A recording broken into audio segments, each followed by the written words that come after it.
தமிழக வெற்றி கழகத்தை எப்படியாவது கூட்டணியில் இணைக்கணும்னு சொல்லி சில பேர் போட்டி போட்டு சண்டை போட்டுக்கிட்டு கிடக்காங்க, மண்டையை போட்டு பிச்சுட்டு கிடக்காங்க. அது எப்படிங்க அவர் வருவார் கூட்டணிக்கு? கொஞ்சமாவது யோசிச்சு பாருங்கள். ஒரு கட்சி ஆரம்பிச்சிருக்கிறாரு, ஒரு புது சேனல் ஒன்று துவங்க போகிறாரு. எந்த கட்சிக்கும் இப்போ தற்போது இல்லை, புதுசாக உள்ள கிடைக்கிது அதிமுகலாம் கிடையாது. அவர் புது சேனல் ஒன்று ஆரம்பிக்க போகிறாரு. அவரோட ஆசை, லட்சியம், கொள்கை என்ன? முதலமைச்சர் ஆகணும். நானும் முதலமைச்சர் ஆவேன், மக்கள் செல்வாக்கை நிரூபிப்பேன் அப்படின்னு சொல்லிக்கிட்டு இருக்கிறாரே. இவரை போய் நீங்கள் கூட்டணி கூப்பிட்டீங்கன்னா அவர்கிட்ட இல்லாத பெட்டி பெட்டி பணமா? நீங்கள் எத்தனை பெட்டி கொடுத்தாலும் வருவாரா? அவர்கிட்ட நிறைய கொட்டி கிடக்கு, பெட்டி பெட்டியாக இருக்குது, வச்சுருக்கிறாரு.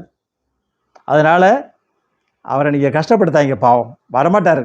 வேஸ்ட்டாக நீங்கள் நேரத்தை செலவழிக்காதீங்க, உங்களுடைய பொன்னான நேரத்தை செலவழிக்காதீர்கள். தமிழக வெற்றி கழகத்தை தலைவரை அழைக்காதீர்கள். அவர் தனித்து நின்று வெற்றி பெறுவார், முதலமைச்சர் ஆவார் என்று நம்புங்கள். மக்களுடைய விருப்பம் அதானே. அடுத்த வீடியோவில் வரேன்.